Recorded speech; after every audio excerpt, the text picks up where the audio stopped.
using side spin. What's all the fuss about? Hey coach, when can I use side? What a great question that is, people, and thank you very much for joining me back here in the snooker shed to have a look at that question.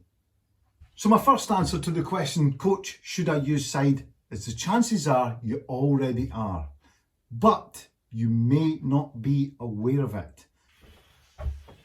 So unintuitively, we're going to have to learn how not to play side, and here's why. So let's be clear on what side is. It's very simple, vertical line straight up the middle of the cue ball. Anything on the left or the right of that centre line is side, sometimes known as English. So what does that mean for us then? Well, if we want to learn how to play side, we need to have a reference point to judge the amount of side from. And that point would be the centre of the cue ball. So let's take it a stage further. Let's just say in your natural game, you have a tendency to add a touch of left hand side without knowing on most of your shots. Personally, that's what I've done. But then when you go to add intentional side, for whatever reason, if you're adding side that you're not accounting for, then the accuracy of the intentional side is lost.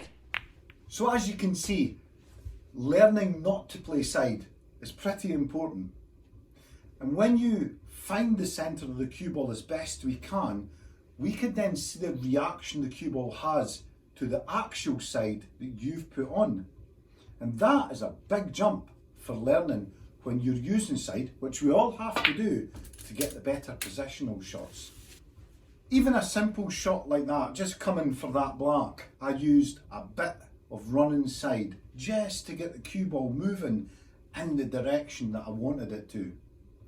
But if I'd applied side unintentionally, which was left in my case, then that right hand side that I applied there wouldn't have been as much right hand side as needed, and I might have ended up in a position I don't want.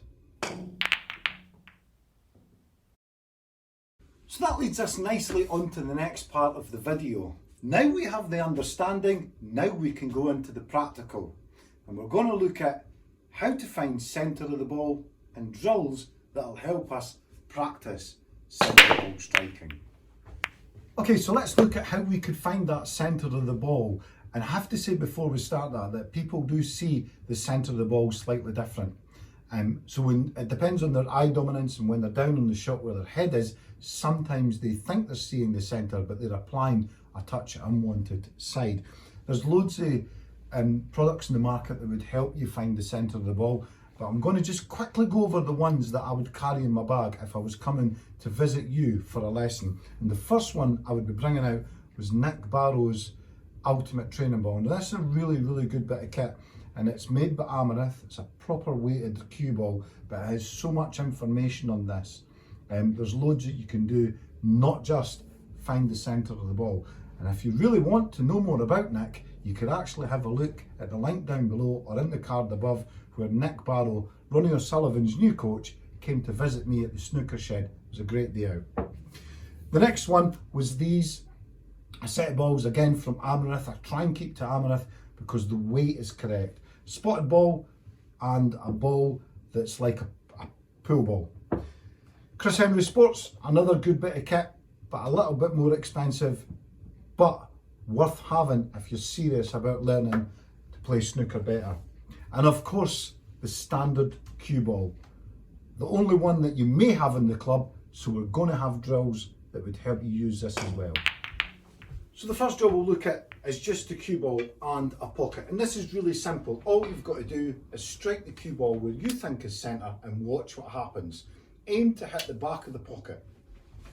If the cue ball goes slightly left or slightly right, that could be an indication that you're playing unwanted side. So let's look at a quick drill using the Nick Barrows Ultimate Training Ball or a spotted ball. So these are great bits of kit because we now know the indication of where the centre ball is. It's a little bit easier on Nick Barrows' ball to find it than it is the dotted ball, but the dotted ball will do. Use a chalk on your tip that you know is going to mark the cue ball, and that's really important. So when we put our tip to the known centre point, aim up and then look at the pocket and strike the cue ball. Okay, so let's look at the results. So you get your ball and you look for that chalk mark. Nick Barrow's ball is much easier to see. And what you're looking for is where you've struck in reference to where you think you were striking. Pretty simple stuff, but very, very accurate as well. So, bit of left or right, you're going to see it on there. Here's another simple setup to check if you're playing unwanted side. What I've done is I've got reds in pairs on the black spot, pink spot, blue spot, the brown spot with the cue ball in the middle. Very simple, send the cue ball up and down the spots and see if you can bring it back to the tip of your cue. If when it hits the bottom of the cushion, you've added unwanted side, you'll see it veer off and hit the reds down the bottom. So that's just a little example of some of the drills that we can use to find that centre of the cue ball, and indeed find if we're slightly left or right at that centre of the cue ball. Okay, let's have a quick look at actually what side does to the cue ball. What I've done here is I've set up a wee system using a laser as a straight line. Then I'm going to play the shot with a little bit of side and see what happens. So for this demonstration, what I've done is I've used left-hand side too. Now that's quite a lot of side to use, but I think it demonstrates exactly what happens to the cue ball against the straight line of the laser quite clearly. The first thing that we're going to notice is the cue ball is pushed off to the right. That part is called the deflection. So as you can see, the deflection is very quick. It doesn't last long, and the reason for that is the side that is on the cue ball, the spin that's now on the cue ball, grips the cloth and pulls it back towards that original line of aim. It doesn't quite make that original line of aim, and it travels slightly right all the way to the pocket. But if the shot was long enough and there was enough spin, when the cue ball spin started to grip the cloth even more as the cue ball slows down, it would eventually arc back towards that line of aim and possibly even past it. So as you can see, I've set up a little shot here and it looks simple enough, but how many times have we missed a shot just like this one? But now we know after the experiment we've done that adding side to the cue ball will change its path. So when you're trying to aim, if you add that side on without knowing unwanted side, then your aim point won't change. Therefore, when you strike the cue ball with that side that you've not intended to play, it sends you off on a different path, not the one you expected, and you tend to miss the shot. So hopefully now you've got a good understanding of what's going to happen when you strike the cue ball off that centre line. And with that information, you could then go away and practice to aim slightly different to make sure that you still get that pot. Now there's other parameters to side that we haven't really discussed or went through in the video. Things like light cue balls, heavier cloths, atmospheres, how hard you hit the cue ball. These will all change that line of aim that you need to find when you're using that bit of side. Hey people, thank you very much for watching this video, and thank you very much for joining me here at the Snooker Shed. If you do like what you're seeing on this channel, hit that thumbs up button and subscribe if you haven't subscribed already. Thank you.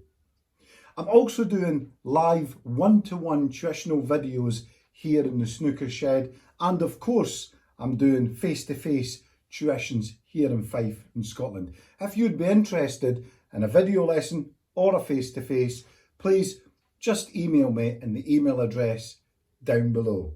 And listen, I'll see you and me on the table.